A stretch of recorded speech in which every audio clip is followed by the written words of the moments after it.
Hello friends, welcome to history classes. Friends, ये मेरा NET exam से रिलेटेड ऑफिशियली यूट्यूब का चैनल है।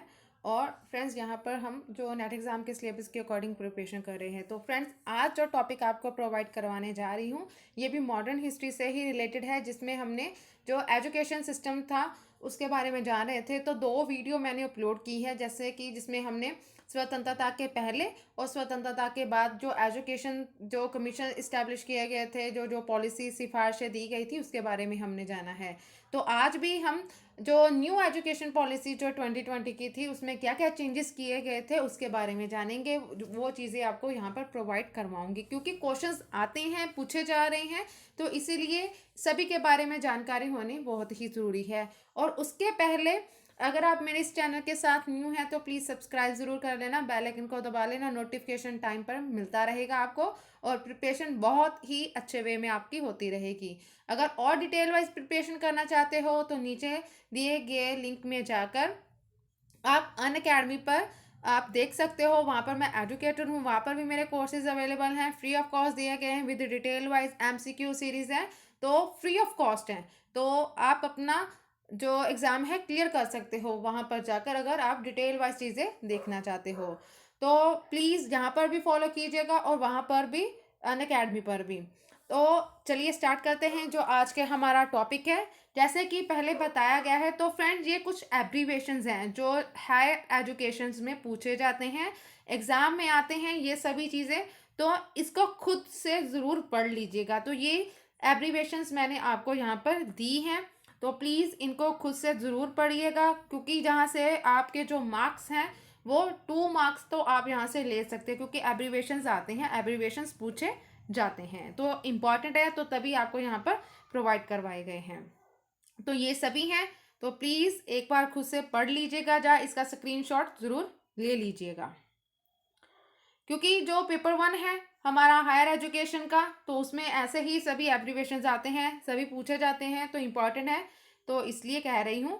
तो एक बार ज़रूर पढ़िएगा, तो सभी हैं। तो फ्रेंड्स, जैसे कि अब हम स्टार्ट करेंगे जो हमारा हायर एजुकेशन का जो पूछा गया है, जो 2020 का है पॉलिसी जो आई थी। तो उसके पहले हम जान लेते हैं कि जो स्वतंत्रता पूर्व बनी जो कुछ समितियां थी, आयोग थे, वो कौन कौन से थे। तो जैसे कि पहले बताया गया है कि कलकत्ता विश्वविद्यालय परिषद जो 1880 में था। फिर चार्ल्सवुड समिति आई जो 1824 में थी। इसमें क्या था कि इसको शिक्षा का मैग्ना कार्टा कहा गया है। डब्ल्यू हंटर जो आयोग था वो आया था 1882 से 1883 तक। इसमें महिला शिक्षा का विकास करना उसके बारे में था। फिर सर थॉमस डाले आयोग आया था जो 1902 में आया था। इसी आयोग की जो रिपोर्ट थी जो 1904 में आई थी, और विश्वविद्यालय अधिनियम जो पारित किया गया था। तो ये एक ओवरव्यू है जो हम पहले जान रहे थे, क्या क्या जो चीज़ें जो आयोग और समितियां आई थी उसके बारे में।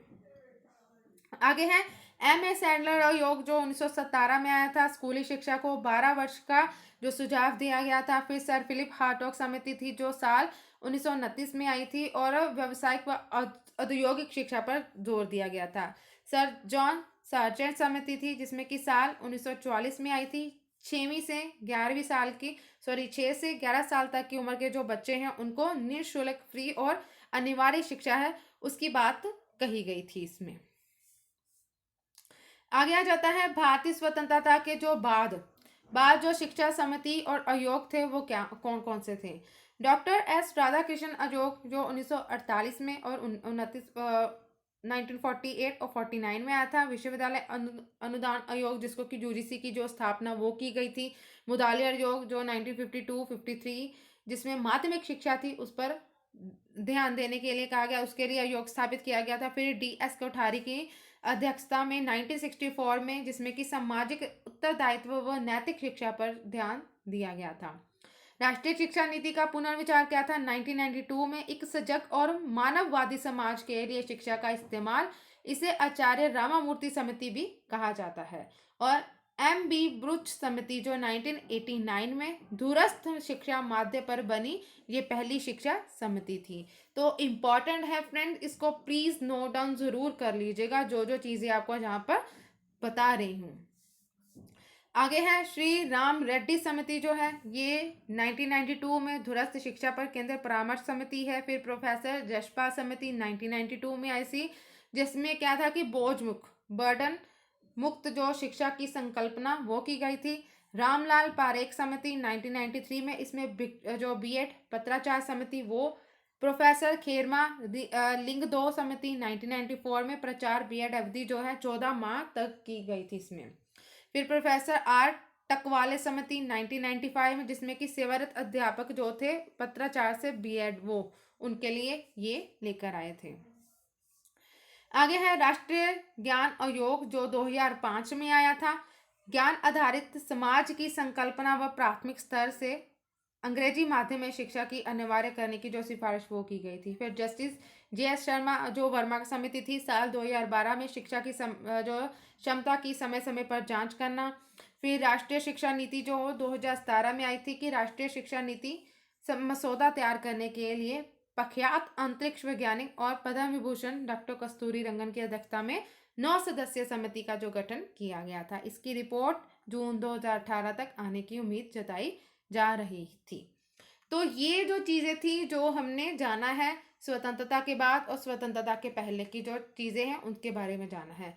तो अब जो हम स्टार्ट करेंगे वो है हमारा नई शिक्षा नीति। तो ये नई शिक्षा नीति का जो विवरण है उसके बारे में हम जानेंगे। तो जैसे कि बताया गया है, केंद्र सरकार के द्वारा राष्ट्रीय शिक्षा नीति नेशनल एजुकेशन पॉलिसी जो आई थी 2020 को मंजूरी दी गई थी। नई शिक्षा नीति 34 वर्ष जो पुरानी राष्ट्रीय शिक्षा नीति थी 1986 उस पर ही आधारित थी। तो ये परिस्थापित उस पर ही आधारित पूरी थी। राष्ट्रीय शिक्षा नीति 2020 और 21वीं सदी की ये पहली शिक्षा नीति थी। इसमें 1968 और 86 के बाद भारत की ये तीसरी शिक्षा जो नीति आई थी, सबसे अच्छी जो नीति थी। नेशनल एजुकेशन पॉलिसी 2020 के तहत केंद्र व राज्य सरकारों के सहयोग से शिक्षा के क्षेत्र पर देश में जीडीपी जो थी वो 6% हिस्से के बराबर निवेश का जो लक्ष्य था वो रखा गया था। फिर कि अध्यक्ष कौन थे? अध्यक्ष कौन आ जाते हैं? सुप्रसिद्ध वैज्ञानिक पूर्व इसरो प्रमुख पद्म विभूषण डॉक्टर कस्तूरी रंगन की अध्यक्षता में, और इसको कस्तूरी रंगन समिति भी कहते हैं। गठन जून 2017 में किया गया था। मई 2019 में शिक्षा नीति का जो मसौदा था कैबिनेट को प्रस्तुत किया गया था और 29 जुलाई 2002 को केंद्रीय मंत्री से मंजूरी मिल गई थी। तो पूरी तरह से इसको जो मंजूरी मिल गई थी वो मसौदा पूरी तरह से ये कस्तूरी रंगन जो समिति थी वो इस्टेब्लिश की गई थी। आगे आ जाता है शिक्षा मंत्रालय। तो शिक्षा मंत्रालय क्या थे कि मानव संसाधन विकास मंत्रालय, जिसको कि मिनिस्ट्री ऑफ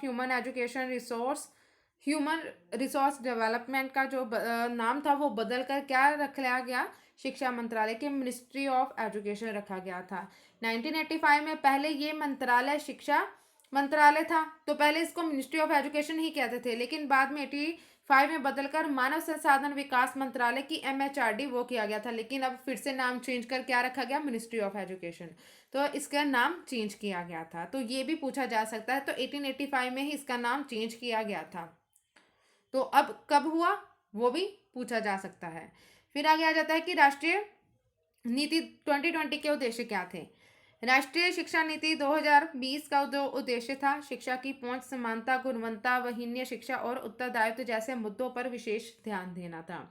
छात्रों को जरूरी कौशल व ज्ञान से लैस कराना और विज्ञान, टेक्नोलॉजी, अकादमिक क्षेत्र और इंडस्ट्री में कुशल लोगों की कमी दूर करने हेतु देश को ज्ञान आधारित सुपर पावर के रूप में स्थापित करना था। तो ये जो चीज़ें थी उसका उद्देश्य क्या था कि क्या क्या क्यों चेंजेस किए गए थे, जो शिक्षा में क्या क्यों ज़रूरत थी। तो सुपर पावर बनाना था देश को ज्ञान आधारित सुपर पावर, तो इसके लिए स्थापित किया गया था। फिर आ जाता है शिक्षा नीति में छात्रों को रचनात्मक सोच, ताकि निर्णय और नवाचार की जो भावना है उसको प्रोत्साहित करना था। भाषाई बाध्यताओं को दूर करना, दिव्यांग छात्रों के लिए शिक्षा में सुगम बनाने आदि के लिए तकनीक के प्रयोग को और ज़्यादा बढ़ावा और बल देना था। फिर दिया गया है कि शिक्षा नीति में जो सुधार किए गए थे, तो सुधार क्या थे कि नई शिक्षा नीति में वर्तमान जो सक्रिय क्या था कि पहले 10+2, तो ये मॉडल था ये मॉडल उसके आधार पर जो शिक्षा थी वो दी गई थी। लेकिन जो अब चेंज किए गए थे जो न्यू एजुकेशन पॉलिसी के आधार पर, तो जो न्यू मॉडल तैयार किया गया था वो था 5+3+3+4 का, तो इसके आधार पर थी।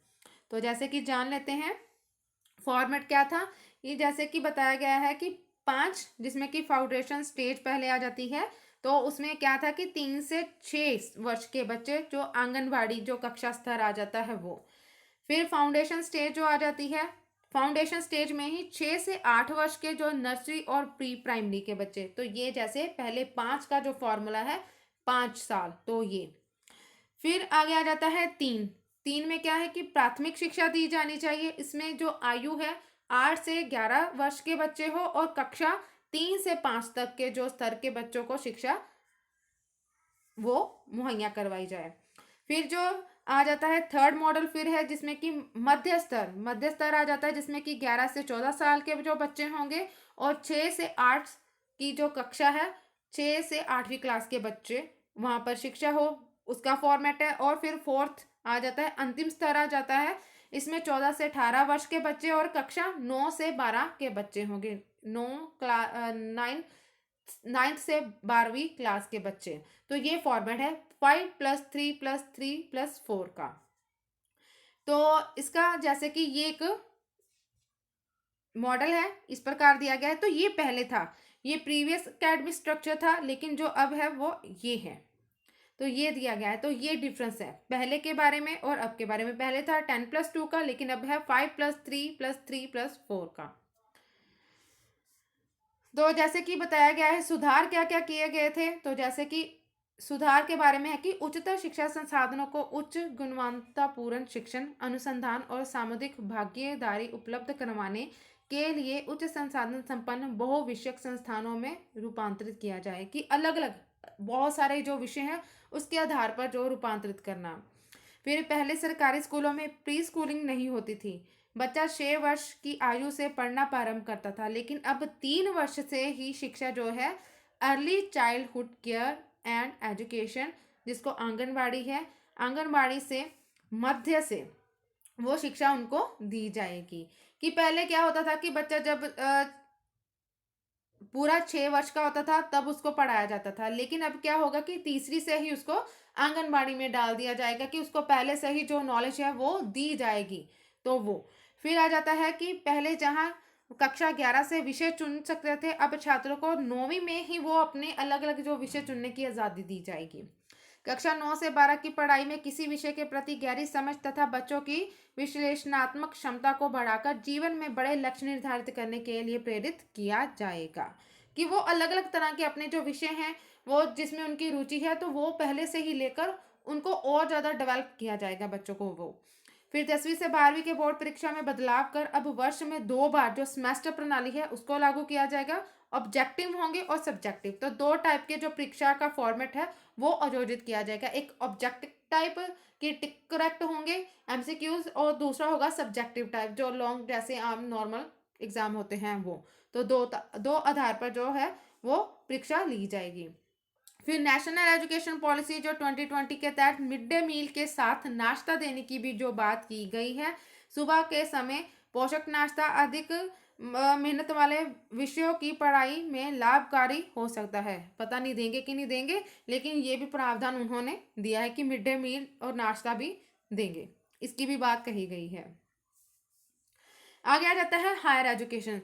तो हायर एजुकेशन में जैसे कि बहुस्तरीय प्रवेश एवं निकासी, मल्टी एंट्री और एग्जिट, वो वर्तमान में 3 या 4 वर्ष में डिग्री कोर्स में यदि कोई छात्र किसी कारणवश बीच में ही पढ़ाई छोड़ देता है तो उसे डिग्री ना मिलने से इस पढ़ाई का कोई भी महत्व नहीं होता था। तो पहले ये सिस्टम था, लेकिन अब क्या सिस्टम किया गया है कि 1 वर्ष की पढ़ाई पर सर्टिफिकेट मिलेगा, 2 वर्ष वो पढ़ाई करेंगे तो डिप्लोमा होगा, और जब 3 और 4 वर्ष पूरा कर लेंगे तो उनकी पूरी क्या है डिग्री मिलेगी। तो ये चीज़ें इंपॉर्टेंट है। तो ये सही है कि जैसे कि 3 साल का कोर्स होता है, तो पहले साल में अगर आपने पहला साल किया तो आपको सर्टिफिकेट मिलेगा, दूसरा साल किया है तो डिप्लोमा हो जाएगा, अगर आपने पूरे 3 साल कर लिए तो आपको डिग्री मिल जाएगी। तो ये प्रावधान है उच्च शिक्षा में। आगे है एकेडमिक बैंक ऑफ क्रेडिट्स क्या है।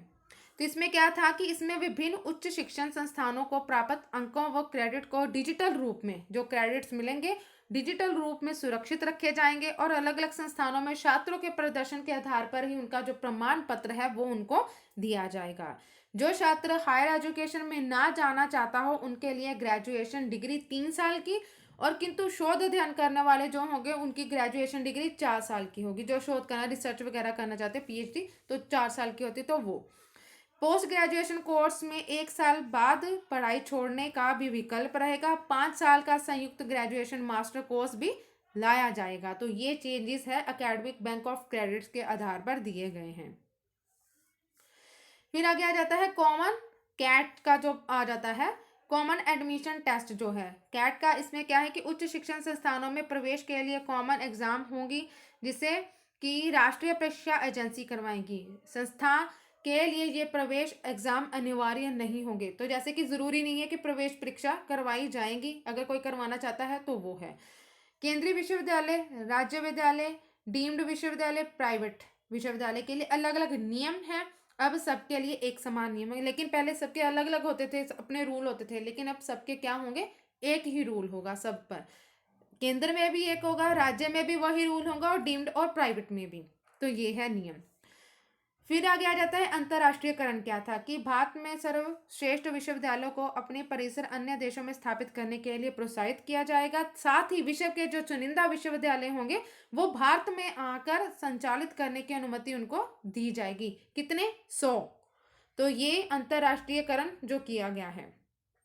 फिर है विश्वविद्यालय अनुदान, जो यूजीसी आ जाती है, अखिल भारतीय तकनीकी परीक्षा परिषद जो आ जाती है, एआईसीटी और एनसीईटी। तो ये सभी जो है इनको समाप्त कर सिर्फ एक ही रेगुलेटरी बॉडी बनाई जाएगी। पहले होता था कि ये तीनों अलग अलग कार्य करते थे, लेकिन अब सब इन तीनों को खत्म कर सिर्फ एक बनाई जाएगी। ये प्रावधान दिया गया है।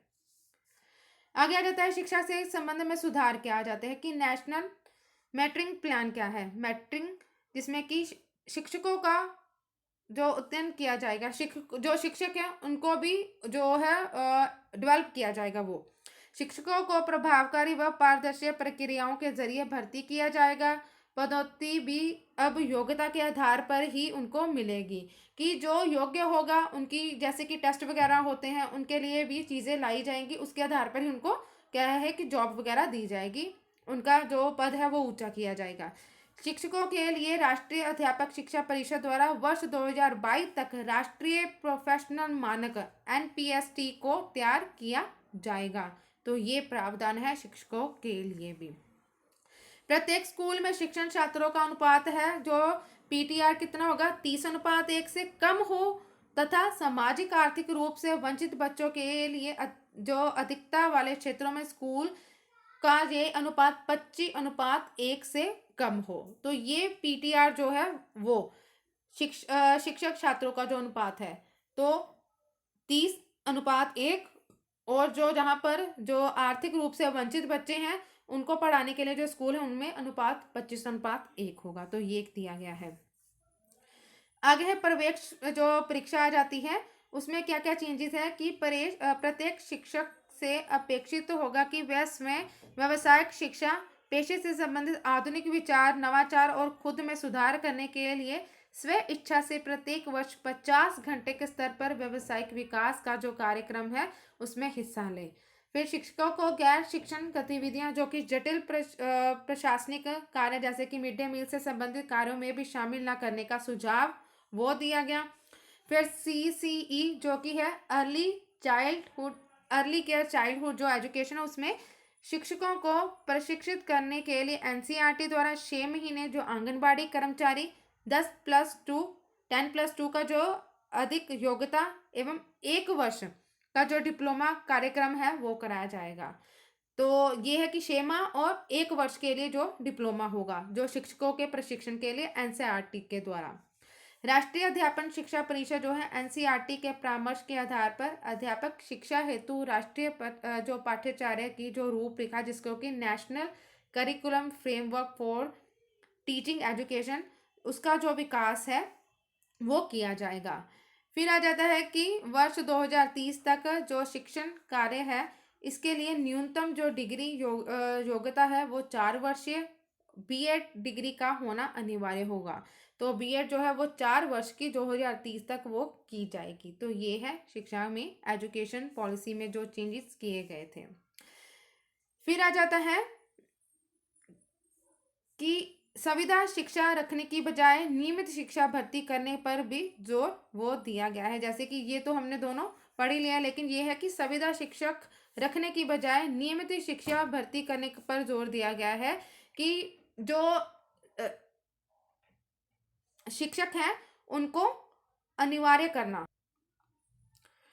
आगे बताया गया है कि शैक्षिक भाषा में संबंधित जो सुधार आ जाते हैं, जैसे कि इस नीति में भारतीय भाषाओं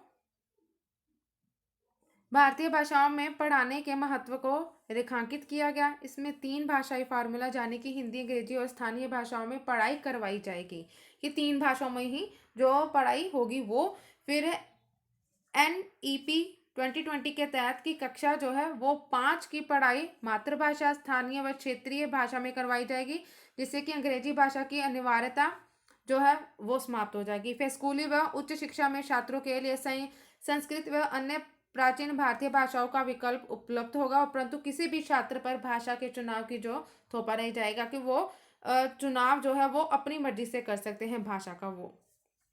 फिर पाठ्यक्रम क्षेत्रीय भाषाओं में विकसित किए जाएंगे। वर्चुअल लैब विकसित की जा रही है। एक राष्ट्रीय शैक्षिक टेक्नोलॉजी NETF जो है वो उसको भी बनाया जाएगा। तो वो है दी गई। आगे आ जाती हैं कि बधिर छात्र जो है उसके लिए राष्ट्रीय व राज्य स्तर पर जो पाठ्यक्रम है सामग्री विकास की जाएगी, तथा भारतीय संकेत भाषा जो इंडियन साइन लैंग्वेज है पूरे देश में ही मानवीकृत उसको किया जाएगा। साइन लैंग्वेज जो आ जाती है। 6ठी कक्षा से वर्नाक्युलर कोर्स शुरू किए जाएंगे। इसके तहत इच्छुक छात्रों को 6ठी क्लास के बाद से ही इंटर्नशिप भी करवाई जाएगी, ये भी इंपॉर्टेंट है। फिर 9वीं कक्षा से विद्यार्थी को विदेशी भाषाओं को भी सीखने की जो विकल्प है वो मिलेगा कि अगर वो अपनी इच्छा से बाहर जो दूसरी देश की जो भाषाएं सीखना चाहता है तो वो विकल्प भी उसको मिलेगा। फिर भारतीय भाषाओं के संरक्षण व विकास के लिए एक भारतीय अनुवाद और व्याख्या संस्थान तथा फारसी पाली जो प्रकृत भाषा जो हमारी प्राचीन भाषा है उसके लिए संस्थान स्थापित किए गए हैं। उसके आधार पर भी जो शिक्षा है वो दी जाएगी। उसके बारे में भी लोगों को, स्टूडेंट को अगर उसको भी दिया जाएगा पाठ्यक्रम में, अगर वो उस चीज़ को सीखना चाहते उस लैंग्वेज को। फिर आ जाता है भारतीय उच्च शिक्षा आयोग जो है उसमें जो वृद्धि की गई है उसके बारे। तो ये जो उच्च शिक्षा है, उच्च शिक्षा जो के लिए क्या क्या सिफारिशें की गई थी, क्या क्या चीज़ें लेकर आए हैं। तो जैसे कि भारतीय उच्च शिक्षा आयोग जिसको कि higher education commission of India कहा जाता है को संपूर्ण उच्च शिक्षा के सर्वोच्च निकाय के रूप में गठित किया गया था। इसमें क्या था कि मेडिकल और जो कानूनी शिक्षा है उसको शामिल नहीं किया जाएगा। क्या है? मेडिकल और कानूनी शिक्षा को इसमें शामिल नहीं किया जाएगा। वर्ष 2040 तक सभी वर्तमान उच्चतर शिक्षा संस्थान हायर एजुकेशन इंस्टीट्यूशन का उद्देश्य अपने आप को बहुविषयक संस्थानों के रूप में स्थापित करना होगा। फिर वर्ष 2030 तक प्रत्येक जिले या उसके समीप कम से कम एक बड़ा बहुविषयक उच्चतर शिक्षा संस्थान स्थापित किया जाएगा। तो ये उच्च जो शिक्षा आयोग में जो न्यू पॉलिसी के अकॉर्डिंग ये जो प्रावधान थे वो लाए गए थे। फिर आ जाता है कि हायर एजुकेशन में क्या था कि कार्य को प्रभावी और प्रदिष्टापूर्ण निष्पात के लिए 4 संस्थान निकायों का जो निर्धारण किया गया था उसमें क्या थे कि विनिमय हेतु राष्ट्रीय उच्चतर शिक्षा न्यायिकीय जो परिषद जिसको कि national higher education regulatory council कहते हैं वो, और मानक निर्धारण जो सामान्य शिक्षा परिषद आ जाता है जनरल एजुकेशन काउंसिल, वो ये संस्थान 4 जो संस्थान थे वो निर्धारित किए गए थे वो ये है। फिर आ जाता है वित्त पोषण जिसमें कि उच्चतर शिक्षा अनुदान परिषद जिसको कि हायर एजुकेशन ग्रांट काउंसिल जो वो, और प्रत्यायन जो राष्ट्रीय प्रत्यायन परिषद जिसको कि नेशनल एक्रीडेशन काउंसिल कहते हैं तो वो। तो ये 4 जो संस्थान हैं वो शामिल, उसका जो निर्धारण है वो किया गया है। तो एब्रीवेशन मैंने अभी जो साथ ही साथ इसमें दी है तो उसमें ये सब चीज़ें भी शामिल हैं, तो उसको ज़रूर पढ़िएगा एब्रीवेशन को जो मैंने स्टार्टिंग में प्रोवाइड करवाई है।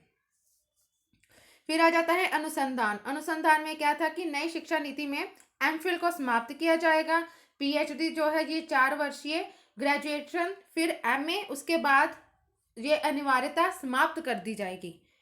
जो एमए है, एमए उसके बाद की अनिवार्यता समाप्त हो जाएगी। तो ये जो प्रावधान वो दिए गए थे। फिर राष्ट्रीय अनुसंधान फाउंडेशन जो एनआरएफ है, राष्ट्र में गुणवत्तापूर्ण अनुसंधान को सही रूप से उत्प्रेरित और विकसित करने के लिए तथा सभी प्रकार के वैज्ञानिक एवं सामाजिक अनुसंधानों पर नियंत्रण रखने के लिए एनआरएफ का गठन किया जाएगा। फिर स्कॉलरशिप पोर्टल व खुला विद्यालय योजना क्या है? इसमें क्या था कि जो एससी और एसटी ओबीसी के सामाजिक व आर्थिक रूप से जो पिछड़े छात्र हैं उसमें राष्ट्रीय स्तर पर उनको स्कॉलरशिप पोर्टल का निर्माण किया जाएगा। स्कॉलरशिप प्रदान कर जो स्कूल न आने वाले बच्चों को मुख्य धारा से जोड़ा जाएगा कि जो स्कूल नहीं आते हैं तो ऐसे जो उनको स्कॉलरशिप प्रदान होगी तो वो उनको जोड़ा जाएगा। जैसे कि कुछ पैसे के ना कारण वो अपने बच्चों को नहीं भेज पाते तो ऐसे स्कॉलरशिप होगी तो वो स्कूल में आ सकेंगे और पढ़ सकेंगे। तो ये प्रावधान था। फिर आईआईटी और आईआईएम की तरह से मल्टी डिसिप्लिनरी एजुकेशन और रिसर्च यूनिवर्सिटी उसकी स्थापना की जाएगी। फिर देश के युवा को किसी संस्था में नियमित रूप से अध्ययन ना कर सकते उन्हें NIOS national institute of open schooling और राज्य के ओपन स्कूलों द्वारा चलाए जा रहे जे ओडीएल कार्यक्रम से जोड़कर उनको पढ़ाया जाएगा। जैसे कि जो अध्ययन में नहीं कर सकते हैं, जो युवा किसी जो संस्था में अध्ययन नहीं कर सकते हैं तो उनको एनआईओएस और ओडीएल के साथ जोड़कर वो अपना उनको पढ़ाया जाएगा। तो ये चीज़ें थी जो रखी गई थी। आगे आ जाता है कि एनआईओएस क्या है कि कक्षा 3, 5 और 8 के लिए ओपन लर्निंग की व्यवस्था की जाएगी। ऐसे स्थान जहां विद्यालय तक आने के लिए छात्रों को अधिक दूरी तय करनी पड़ती है वहां जवाहर नवोदय विद्यालय के स्तर की तर्ज पर निःशुल्क छात्रावासों का जो निर्माण है वो किया जाएगा। किसके तहत? एनआईओएस के तहत, राष्ट्रीय खुला विद्यालय संस्थान, national institution of open schooling जिसको कहते हैं। फिर नेशनल एजुकेशन पॉलिसी 2020 में जेंडर इक्विलेशन फंड और वंचित इलाकों के लिए विशेष शिक्षा क्षेत्र की भी स्थापना पर जोर दिया जाएगा। आगे आ जाता है परीक्षा प्रशिक्षण तथा मूल्यांकन क्या है। लास्ट में ये चीजें आ जाती है जिसमें बताया गया है। तो थोड़ा सा ओवरव्यू दिया गया है इसमें कि 10वीं 12वीं की कक्षा के लिए बोर्ड परीक्षाएं जारी रहेंगी। बोर्ड व प्रवेश परीक्षा की मौजूदा प्रणाली के सुधार किया जाएगा। छात्र परीक्षा देने के लिए अपने विषय में से कोई भी विषय चुन सकते हैं। जैसे कि प्रावधान गया है कि पहले +1 में होता था कि वो अलग विषय चुनते थे, लेकिन अब 9 में ही वो अपना अलग विषय चुनकर वो उसी आधार पर जो शिक्षा है वो जो परीक्षा है वो दे सकते हैं। छात्रों को वर्ष में 2 बार बोर्ड परीक्षा देने की अनुमति दी जाएगी। तो जैसे कि एक ऑब्जेक्टिव और दूसरा सब्जेक्टिव टाइप। तो जैसे कि बोर्ड परीक्षा के उच्चतर जोखिम पहलू को समाप्त किया जाएगा। जैसे कि बहुत ही टफ जो होता था ना उसको इजी किया जाएगा, सरल बनाया जाएगा। विश्वविद्यालय प्रवेश परीक्षा संपूर्ण देश में एक समान होगी। राष्ट्रीय परीक्षा जो एनटी है उसके द्वारा साल में 2 बार जो परीक्षा है वो करवाई जाएंगी। फिर है कि परख क्या है। परख किया जाता है कि छात्रों के मूल्यांकन के लिए मानक निर्धारण किया जाएगा जो परख के आधार पर होगा। ये राष्ट्रीय आंकलन केंद्र जिसको कि नेशनल असेसमेंट सेंटर है उसकी जो स्थापना है वो की जाएगी। फिर आ जाता है 360 डिग्री असेसमेंट क्या है।